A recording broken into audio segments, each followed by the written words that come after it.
Mountain Born, written by Elizabeth Yates, illustrations by Nora S. Unwin. Part 1. It was a wild March day, and the sky was full of tattered clouds, like a flock of heavy-wooled sheep. The wind was at their heels every moment, and never once were they allowed to rest or change their course. On the far side of the mountains, there was a pasture that the wind was heading them toward. The wind was everywhere, banging doors in the house, flapping clothes on the line, whirling dried leaves into the air, searching out winter in all its hiding places, and preparing the way for spring. But not all the gustiness of the wind could rise louder than the baaings of the sheep in the barn. Sounds deep and tender, sounds high and imperative. The woman in the house plunged her hands into the soapy water of the tub. It was a day for washing with such a wind for drying. Carrying out her next lot of clean clothes to the line, she set the basket down and ran her hands over the drying things, smiling at their crispness, thinking how good it was to work when nature worked with one.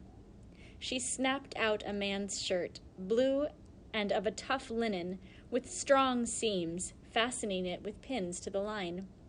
Then she snapped out a child's shirt, blue and of the same tough linen, with the same strong seams.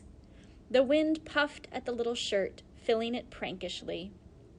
For a moment it looked as if the little shirt were trying to be the big one, just by puffing itself up. The woman smiled again. So like his father in everything, she thought to herself, then turned and went back to the house. Soon it would be time to start dinner, for the men would be hungry after their work with the lambs. She went toward the stove. The door behind her slammed, but she gave it no heed, thinking it was only another one of the wind's tricks. Then, at the sound of a man's heavy footsteps on the floor, she looked around. It was Andrew, carrying something in his arms, something very small and wet. Martha let out a quick sound and dropped the spoon into the soup she was stirring. She went toward her husband and held out her arms. "It's the first we've lost today, one of the twins, and the mother is busy with the other," he said slowly. 34 fine new lambs, and now this little one. He hesitated. Dead. He moved near the stove and laid it gently in the lambing box. "I'll tend to it presently. The hide is worth saving." "Are there many more to come?" Martha asked. "No, not more than 3 or 4. Benj will be in soon for his dinner. I'll come later." He was gone, and the door had closed behind him. Martha bent over the box and took the lamb into her arms. She felt stunned by the abrupt close of life on this day when life seemed to have such fresh beginnings. The bright sun, the charging winds, the lively sounds from the barn. Stroking the small creature with her fingers, she shook her head over it. Sometimes there was life in these lambs, a tiny spark that could be fanned into flame by tender care. But this one was dead. Andrew had said so. Such a fine lamb, too, a black one. She laid it down again and went back to stirring the soup. There was a shout of laughter outdoors, and the patter of swift feet. Then Peter stood in the doorway. His cheeks were tingling, and his dark hair had been tousled by the wind. Early that morning he had gone with the calves to their pasture up the hillside, so the barn might be free for the sheep. "Mother, Mother," he began, fresh with all the joyous happenings he had to tell her.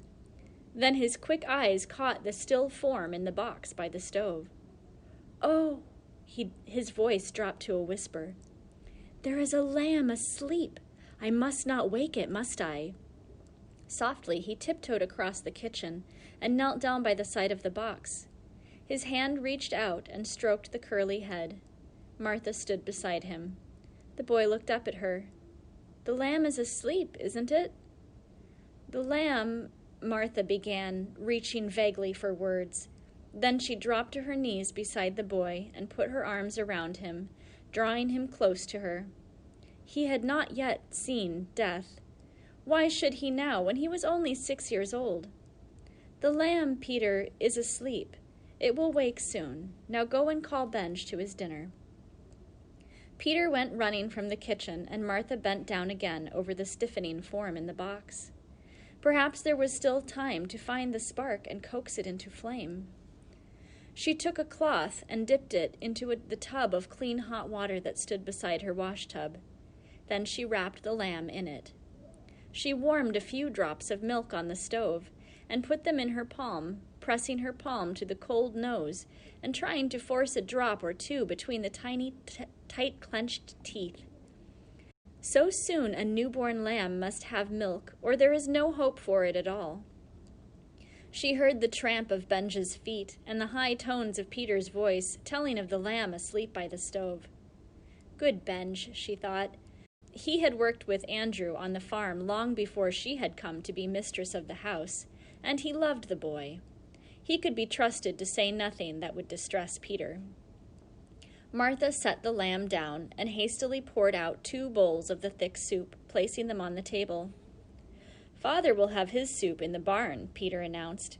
"And may I take mine to have it with him?" "Yes, of course," Martha nodded, filling another bowl, and watching the boy as he went slowly to the barn, carrying the 2 bowls carefully. "Is there work for Peter, too?" she asked, turning to Benj. "There's work for all of us," the old man said. "It's something to keep near 40 lambs feeding regularly, for some have sense and some have not, and some of the ewes are good mothers and some are not." Martha bent over the box to change the cloth for a fresh hot one. Benj stood beside her, giving her help with his silent encouragement, and words now and then that came from the slow, deep wisdom he had gained through many years of sheep herding.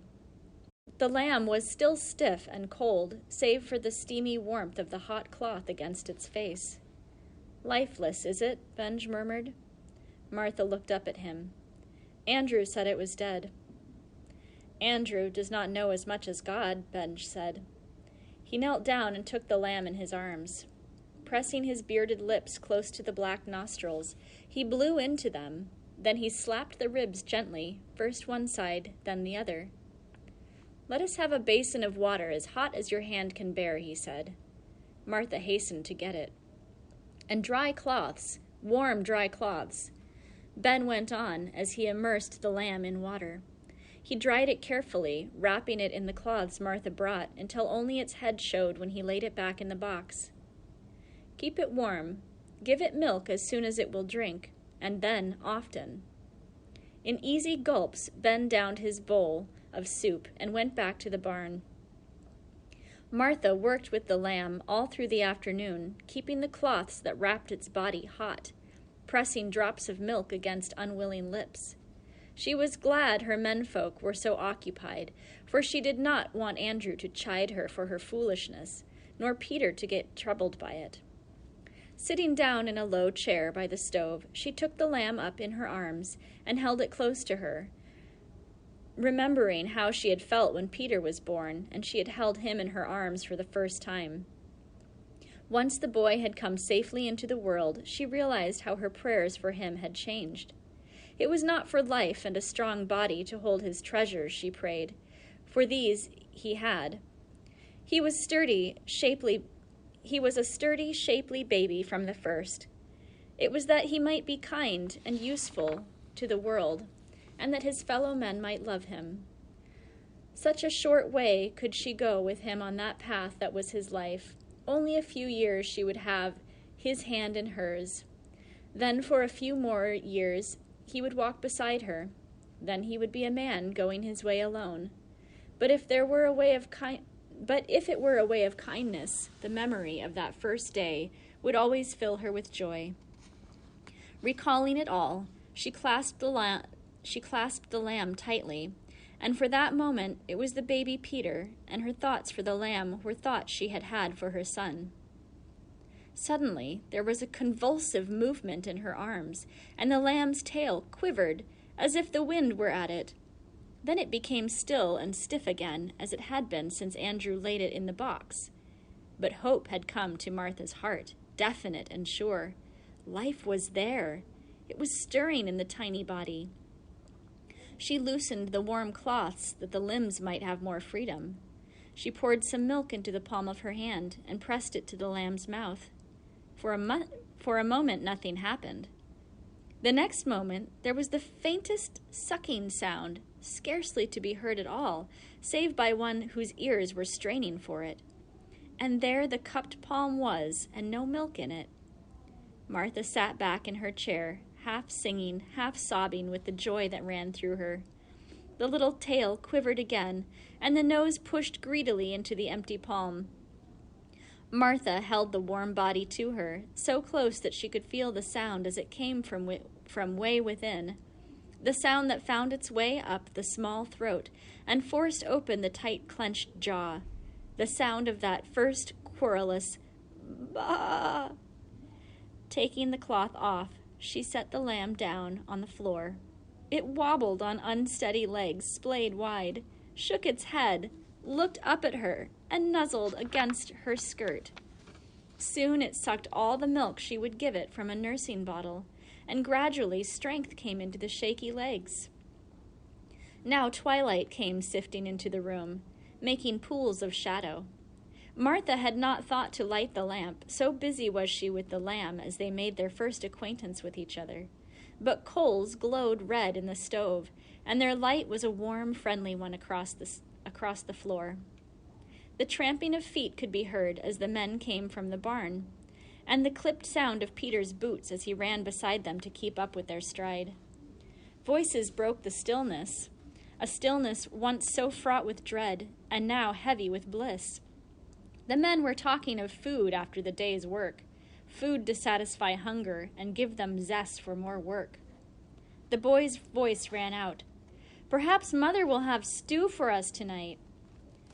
Martha heard and smiled, catching the lamb in her arms as it ran in little jumps around the room. The door was flung open, and light from the lanterns the men were carrying streamed into the darkness. "What's this?" Andrew exclaimed. "Martha, where are you?" "Here, Andrew," she answered. And as her voice came to him, he threw the beam of his lantern in its direction. "I have no dinner ready, but look you what I have." Andrew stared. "The little dead ewe lamb." Old Benj nodded his head slowly and went across the kitchen to light the lamp on the table. Peter clapped his hands. "It was asleep, Father, and I couldn't play with it before. Now I can." His fingers stroked the lamb, and then, as if they were old friends, the two began playing together, the lamb with its awkward, gamboling gait, the boy with his nimble limbs. "But, Martha, it was dead when I brought it in here," Andrew insisted, the wonder of what he saw making his face look like a child's. "It needed warmth," Martha said gaily, so happy now that she could not remember the pain in her heart when he had first laid the lamb in the box by the stove. "Something more than warmth she gave it," Benj murmured. "It was Peter who did it," Martha said, as they watched the boy and the lamb at play. "But for hurting him, I might have said as easily as you that the lamb was dead. Let it be his cosset, to bring up as he will." "It shall be his cosset," Andrew agreed, "for the lamb still needs more care than its own mother can give it, and it had best bide with us here in the house for a while."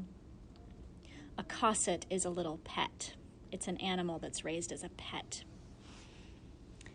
Martha smiled in delight. "Such a fine little ewe lamb it is," Andrew went on, looking proudly at it.